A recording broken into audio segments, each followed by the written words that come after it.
โอเคสวัสดีค่ะทีนี้เราแชร์กันตระกูเต็มไปไหมปอเนาะส่วนตัวไหมเนาะพระมาสอนในปอเนาะตระกูปอเนาะทั้งหนูในสิ่งบลูตันทรัลล์สอนตระกูปอเนาะทั้งหนูในสิ่งทั้งหนูในสิ่งสาระรู้ทรัลล์สาระชาลีบีทรัลล์เนาะแต่ไม่ชาลีรู้มีอะไรสิ่งสาระรู้ทรัลล์ปะสาระสู้สาระไทยตราลูกပြောချင်တယ်ဆိုရင်ထိုင်းကိုပေါ့နော်စာရာရဲ့အနောက်မှာထားမယ်ပေါ့နော်ဒါဆိုဆလာထိုင်းဆိုတာကထိုင်းတရာကိုပြောတာပေါ့နော်โอเคဒါဆိုတော့တရာကဘယ်နှလုံးရှိရလဲတရာက23လုံးရှိပါတယ်တရာက23လုံးရှိရပေါ့နော်တရာက23လုံးရှိတယ်ပေါ့နော်ဒါဆို23လုံးမှာပေါ့နော်သူကပေါ့နော်အောက်စုခွဲလိုက်တယ်ပေါ့နော်အောက်စုခွဲလိုက်တယ်နဲ့အောက်စုခွဲတယ်ပေါ့နော်ဒါဆိုပထမဆုံးကပါလဲဆိုတော့ယူတရာကိုပြောတာယူတရာဒုတိယဖွဲ့ကပါလဲဆိုတော့ပေါင်းတရာပေါ့နော်မဟုတ်ရင်တွဲတရာလို့လည်းပြောလို့ရတယ်နော်ဒါဆိုအခုဆိုရင်တော့နည်းနည်းတော့နားမလည်ဘူးပေါ့နော်ဒါပေမဲ့ကျတို့လာတင်တော့သိသွားမှာပါပြီးရင်ပေါ့နော်တရာရဲ့တတွဲမှာဆိုရင်ပေါ့နော်တရာရဲ့တတွဲမှာဆိုရင်ပေါ့နော်တတွဲမှာဆိုရင်တန်2တန်ရှိမယ်ပေါ့နော်အဲ့ဒါကတန်2နဲ့တန်10ရှိရမယ်မယ်ပေါ့နော်ဒါဆိုတရာတတွဲမှာတန်2နဲ့တန်10ရှိရမယ်โอเคမယ်โอเคဒါဆိုရှယ်လို့ကြည့်မယ်နော်ပထမဆုံးနေနဲ့ဘာတရာလဲဆိုတော့ပထမဆုံးကစလာအလို့ခေါ်တယ်စလာဆိုတာကတရာဒါဆိုသူရဲ့အတန်ကစလာဒါဆိုဆိုတာတန်တူဒါကတန်တူနော်ရေးတဲ့ချိန်ကျရင်ဒီလိုလေးရေးပါတယ်အဲ့ဒါဆိုအဲ့ဒီအရှိကဒါကပါလဲဆိုတာဒါက B ထည့်ရမယ့်နေရာပေါ့နော်ဒါဆိုရှယ်ကဒီနေရာပေါ့နော်ကိုယ်ကင်နဲ့ပေါင်းတယ်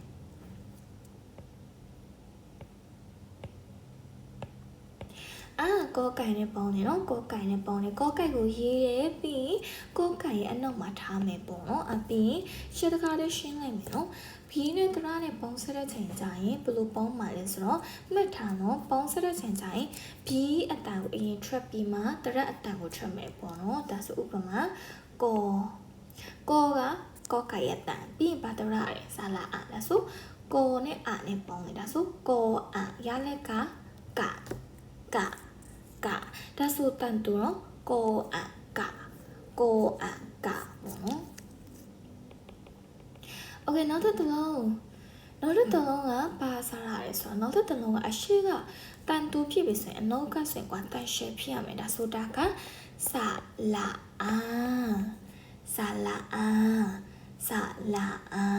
ရေးတဲ့ချိန်ကျရင်ဒီလိုလေးပါပဲဒီလောက်ပါပဲအဲ့ဒါဆိုတွေ့ရဲ့အရှိမပေါ်တော့ B ကိုထည့်မယ်ဒါဆိုကောကင်နဲ့စမ်းကြည့်မယ်แบบนี้အစားလုံးပေါ်တဲ့ချိန်ကျရင်ကိုပေါ့ရလက်ကကိုတန်ရှယ်ထွက်တယ်နော်အခုတော့ကဒါကစလာဒါဆိုတူနှလုံးကတတွဲပေါ့ဒါဆိုအခုတော့က share ရှင်းပြတယ်မှာတတွဲမှာဆိုရင်တန်တူနဲ့တန်ရှယ်ရှိရမယ်နော်အဲ့ဒါဆိုနားလည်ပြီနော်နောက်တစ်လုံးစမယ်ဆိုရင်ပေါ့နော် B နောက်တဲ့အတန်ကိုစမယ်ပေါ့နော်တန်တူနဲ့မြဲစမယ်ပေါ့နော်ဒါဆိုတာက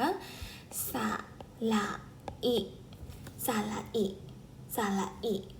လာအရေးတဲ့ချိန်ကျရင်ဒီလိုလေးရေးပါတယ်แบบนี้သူက B အပေါ်မှာရေးမယ်ပေါ့နော်ဒီလိုလေးပါ B နဲ့ဆိုရင်ဒီလိုလေးစာလုံးပေါ်တဲ့ချိန်ကျရင်ကို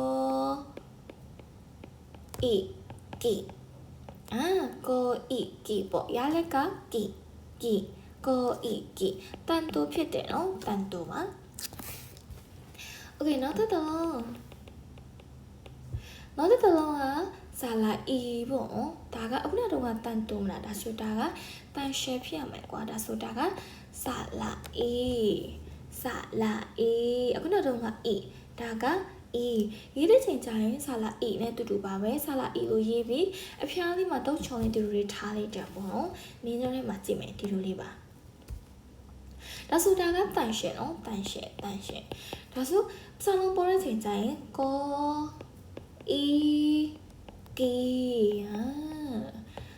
ာအီကီပေါ့နော်ဒါဆိုတွန်းနှလုံးကတထွေးပေါ့เข้าใจနော်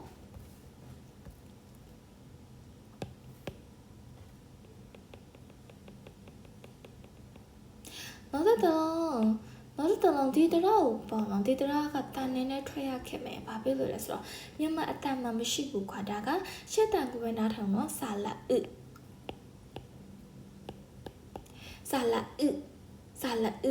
အာခုံတန်နဲ့ထွက်တယ်ဆာလာဒါဆိုရေးတဲ့ချိန်ကျရင်ဆာလာလိုမျိုးရေးတယ်ပြီးအဖျားလေးမှာဝါလုံးလေးဒီလိုလေးတက်လိုက်တယ်ဒါကတန်တုံနော်ဆာလာဒါဆိုပြီးနဲ့ပေါင်းမယ်ဆိုရင်ဒီလိုလေးပါဗက်နိစာလုံးပေါင်းတဲ့ချိန်ကျရင်ကောပေါ့ကောလို့ထွက်တယ်ဒါဆိုတာကတန်တိုးဒါဆိုအနောက်ကစင်ပါဖြစ်မှာတန်ရှယ်ဖြစ်မယ်နော်ဒါဆိုတာကဆာလာရ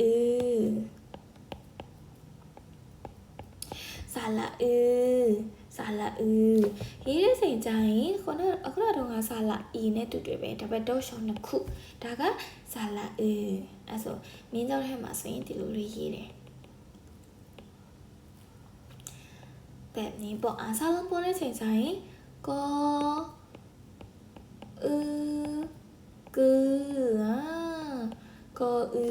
အခုတော့ကဒါဆိုတာကတန်ရှယ်โอเคနော်โอเคဒါဆိုနောက်တစ်ခုက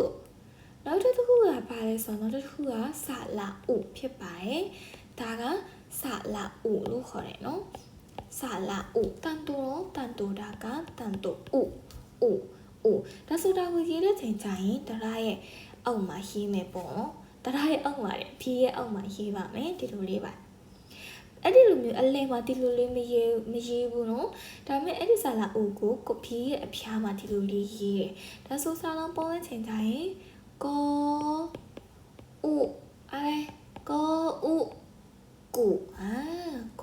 ဥကုအဲ့ဒါဆိုတာကတန်တူစင်သူ့ရဲ့အနောက်ကစင်တန်ရှယ်ဖြစ်ရမယ်ဆာလာဥပြီးရင်ဒါကဆာလာဥ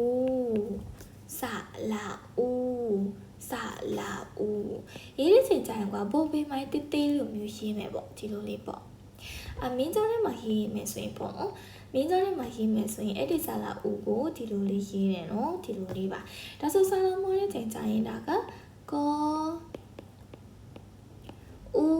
ရတဲ့ကကူပေါ့နော်ဒါဆိုအခုနောက်တော့ရှယ်ပြောတယ်မှာဘေးမှာစင်ကနှစ်ဖွဲ့ခွဲတယ်လို့ဟုတ်တယ်မလားဒါဆိုယူတရကပဲမှာဒါဆိုအဲ့ဒီအခုတင်နေတဲ့ရှစ်လုံးကပေါ့နော်ဒါကယူတရလို့ခေါ်တယ်နော်โอเคဒါဆိုဆက်သွားမယ်နော်